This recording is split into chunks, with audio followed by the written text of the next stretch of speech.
Welcome, ladies and gentlemen. How y'all doing?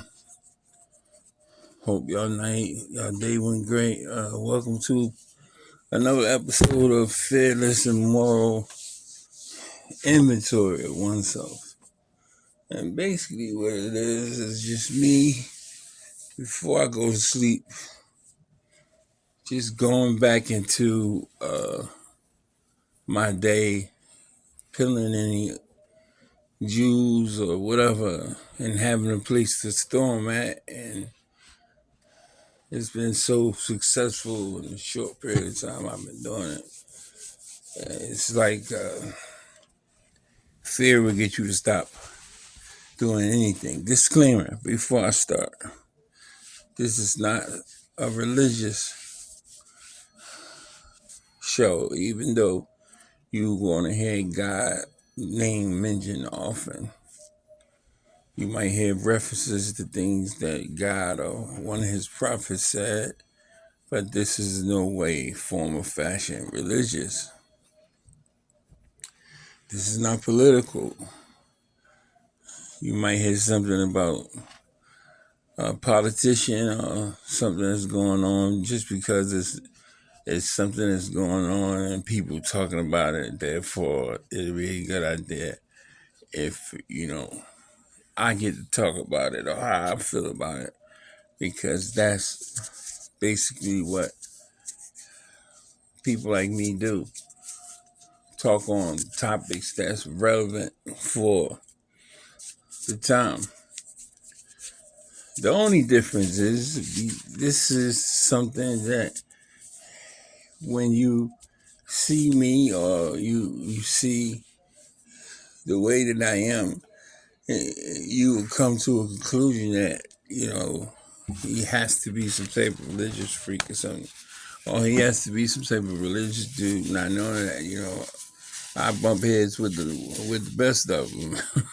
I am not a pastor, believe me. People have instructed me or told me that I'm definitely bull crapping when it comes to being one. But I say that to be one is to represent one, and to represent one and cuts in the middle of a sermon is just something that I don't want to be part of. So, that right there lets me know that I might have all the tools in the toolbox yet. I might have all the tools in my toolbox. I might have all the pumps and air compressors and everything else and the paint guns in the garage, but I do not have a license. Meaning I do not, or I am not in a position where I can carry that torch, and that torch not be hindered, blended, or tarnished.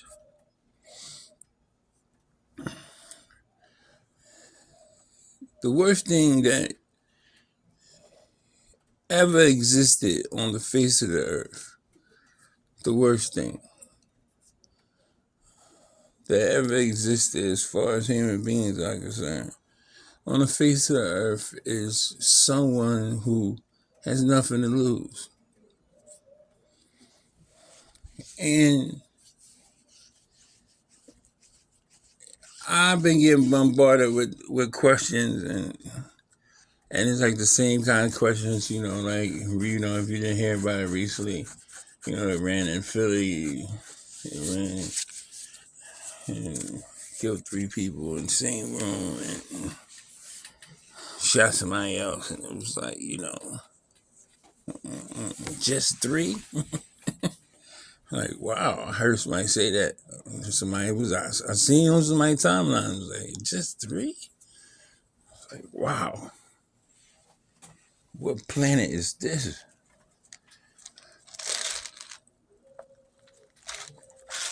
That motherfucker said just 3. But it's the worst thing you possibly do.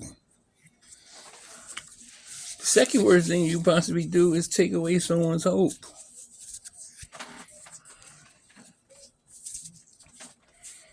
And believe it or not, none of these things are happening to me. It's like the total opposite. And I'm just recognizing where I went wrong at. I'm just recognizing where some of these young boys is going wrong at. I'm recognizing where all this killing and all this senseless killing is coming from. It's coming from people who really don't have anything to lose. Matter of fact, the reason behind me saying it is that I'm noticing that because I have something to lose, because I pay attention to what I have to lose, because I'm in a position mentally, spiritually, not physically yet, but I'm in these positions to actually be able to be like, hey, going to jail right now will really suck. I mean, not saying that it wouldn't suck before. Not saying that it probably wouldn't be a bad thing before. But like going right now, oh no. It's like the difference between jail saving someone's life and someone like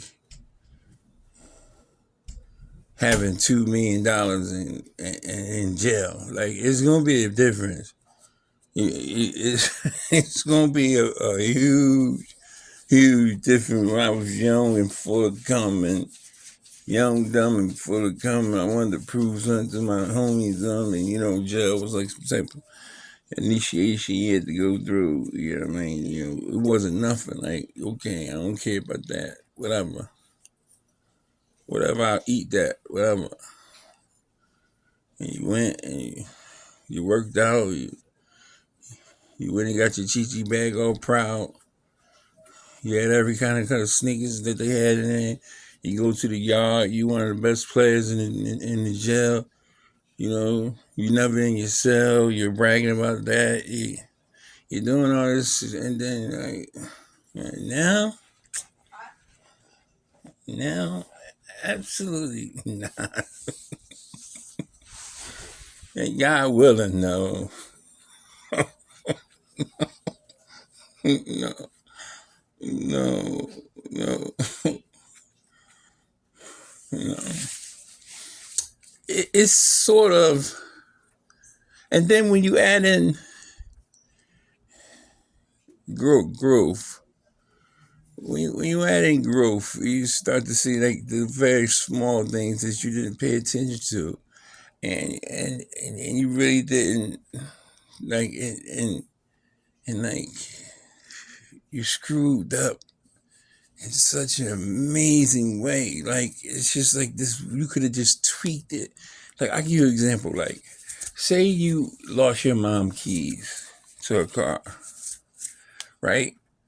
And she going crazy. She gotta go somewhere, and then she walked into your room and you playing Xbox. Now you tell me which one sounds better to you. And say that you lost your mom's keys to a car, and she walks into her room, in your room, and finds you looking for the keys. Well, for the sake of time, I'll just tell you, as a parent, as a man, as a human being, I would be, my reaction would be so different that it would probably be a totally different reaction if I walked into a room and seen the person who was responsible for losing my keys actually looking for them. Like, at least he's looking for them.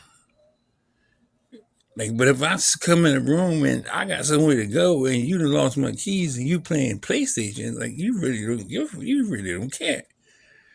You really don't care. You're like, hey, you'll find them. First of all, I didn't lose them. So I gotta find them for. Sort of like that. Yeah, that analogy was hot. But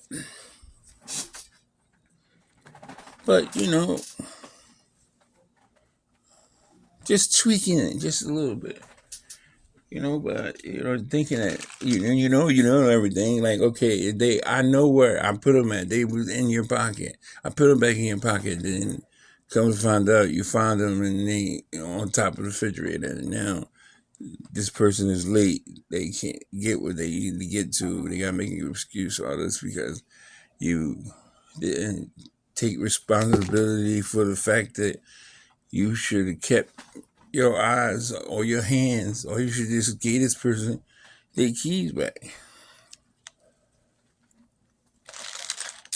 Basically, taking responsibility. Yeah, it was your fault,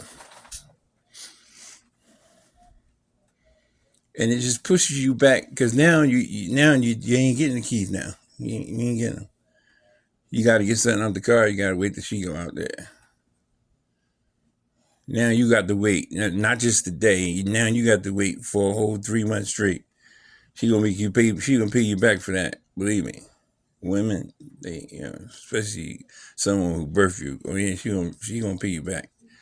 You ain't gonna. Well, I don't know about y'all moms, but my mom gonna be like, okay, yeah, I'm gonna drink some coffee and take my medicine, and then I'll be out there, and it'd be like 3 hours later,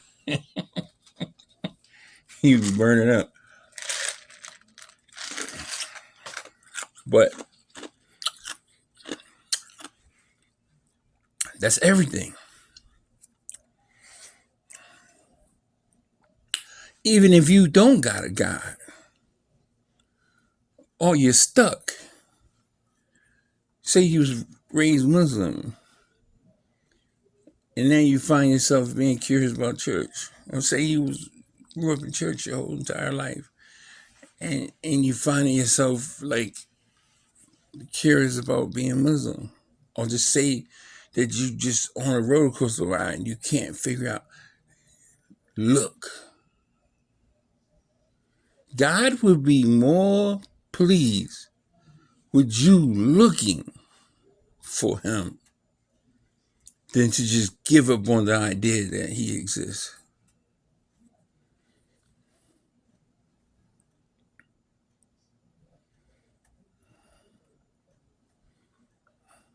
Just look. And looking is evidence of desire. And desire is evidence of belief. And no one believes or desires something that they don't believe in. So all those things kind of answer their questions. And all of those things kind of answer their own concerns, because then it'd be easy for God to come up with the conclusion that you know that he's real. In your relationship, sit down and take a half an hour out of the day and don't even access. See, some of y'all so demasculated. Some of y'all is still hooked on breast milk to the point where you ask when you should tell. Ain't no accent. No, we're gonna take a half an hour every day and sit down and talk. Even if we don't talk about nothing, we just sit down. Because if we start talking, 9 times out of 10, the conversation is going to lead to where it's supposed to lead. We take a half an hour every day. Because I want to get to know you. I want to know what make you mad. I want to know what make you sad. I want to know what get on your nerve. I want to know how I get on your nerve. And you should vice versa. And then in return, the reward is she will know. He will know. Oh, this is not one of these regular relationships. This is real. this nigga really love me. Not only is he showing me he love me, he actually trying to get to know me. Not sit back and say, look, I'm a psychic. All I gotta do is sit back and think about what's going on, and I can get anything I want. Or I've been dealing with these nut ass niggas for so long. All I do is gotta hang around and I'ma know what he want, what he don't want. No, you're not. No. That's how I attend. All of your bad experiences was past experiences with bad experiences, because if they wasn't bad experiences, they would not be past experiences. How you going to listen to something or take notes from something that did not work? There's like someone's clock breaking and you saying, I'm going to fix it, and you fix it the same way you fixed the last watch that didn't get work, that didn't get fixed. All you're going to do is have a whole bunch of broken watches because you're going into it the same way you went into the last situation. And last time I checked, insanity is the definition of insanity is trying the same thing over and over again, expecting a different result.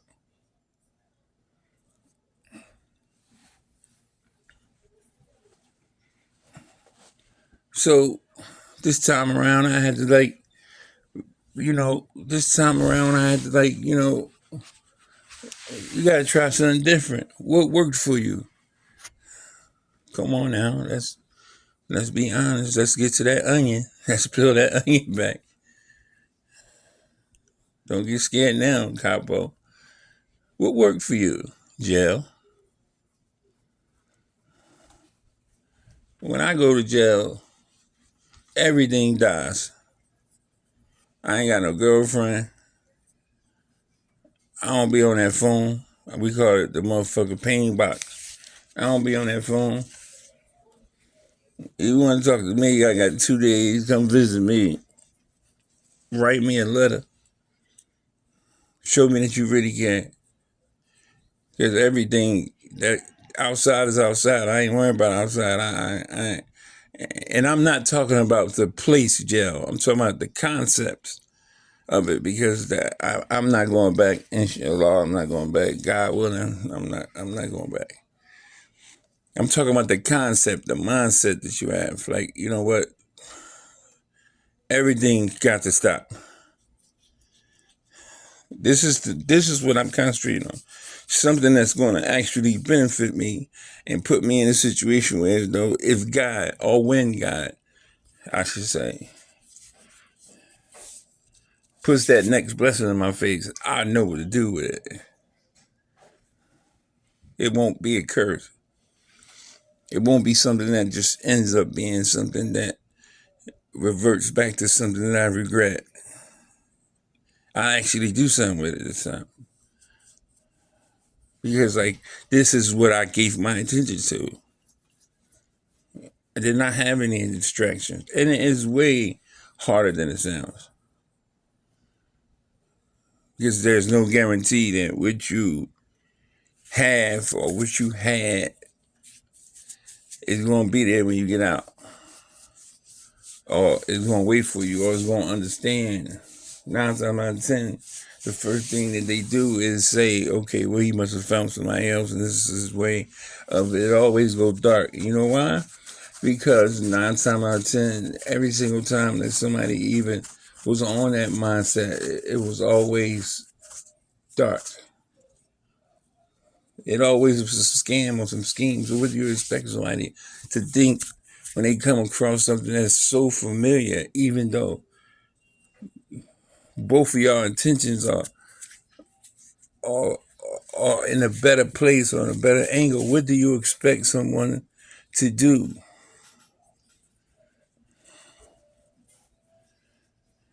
If a woman got raped at a bar called St. John's Pub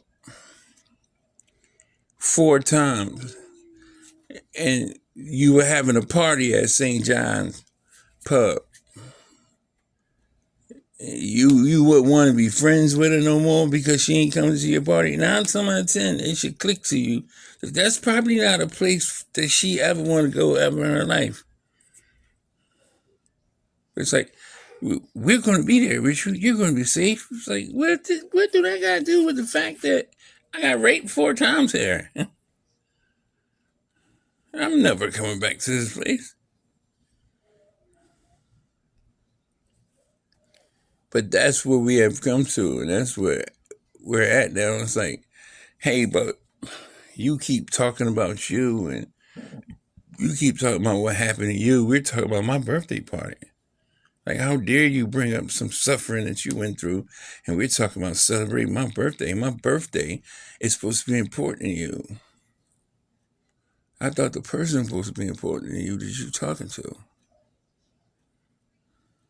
And if it was, when you were booking this party, see, it go deep. Peel that onion back, copper. Don't get scared now. When you were booking this party, if this person was really somebody that you cared about, the first thing that should have popped in your head is, "Hey, girl, you know that's the place that that thing happened. Yeah, we can't have that party here. Then no, I'm not gonna do that to my girl. I'm not even gonna ask the girl. You was crazy. I'm not even gonna ask her about coming to here. We gonna have to do this something else. There's 372 bars in the city, and you want to pick the one your girlfriend got raped at. You have no inclination. You have no type of you have no type of you have no type of repossession. You have no type of you know, when they repo when they repo your car, you have no type of repo when it comes to your emotions or anyone else's emotions that ain't attached or directly related to something that you're going through. Like, there's no, like, I ain't trying to listen, whatever. If you ain't on my level, if you ain't doing what I want you to do, I'm coming to get my heart back. I don't care if you're parked on 79th Street on top of the garage behind the gate. We climbing over that joint and unlocking this gate, and I'm getting my heart. I'm repoing my joint. Like, for real? Wow. Wow.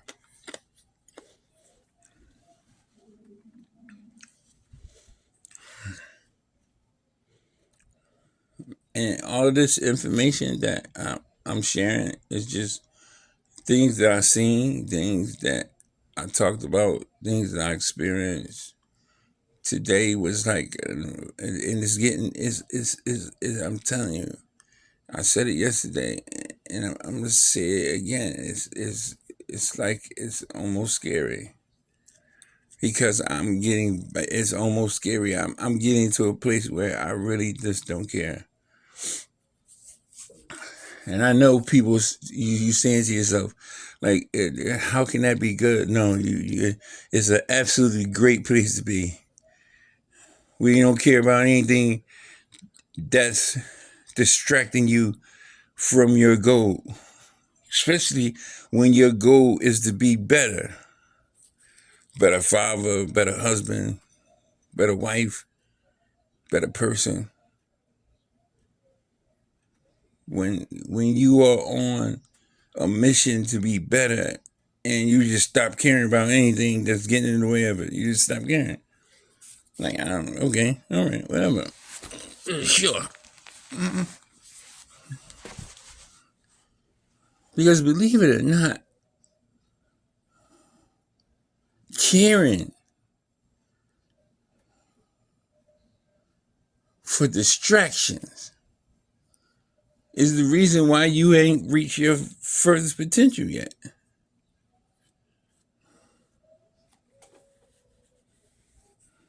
I didn't say caring as a person.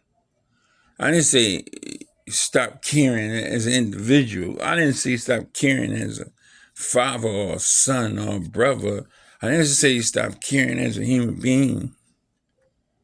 I said stop caring about distractions that's stopping you from gaining what your goal is, to be better. Man, please. What? Like, what? He be looking like, what? These some weirdos. Yeah, I don't even. Matter of fact, I don't even mess. I don't listen. Matter of fact, I don't even mess with you now. You think I'm gonna mess with you when I reach better? Oh man, you'll be waiting forever, waiting for that invitation. You'll be waiting forever, waiting for that invitation.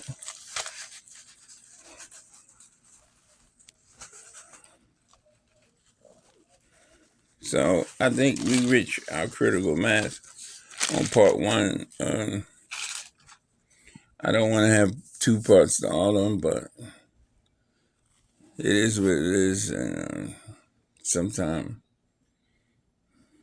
you know, when I'm finished, I turn TV on something and sleep like a baby. All this shit, everything is so it's like I'm not gonna say it's selfish, but it's pretty close. I mean, this is for me.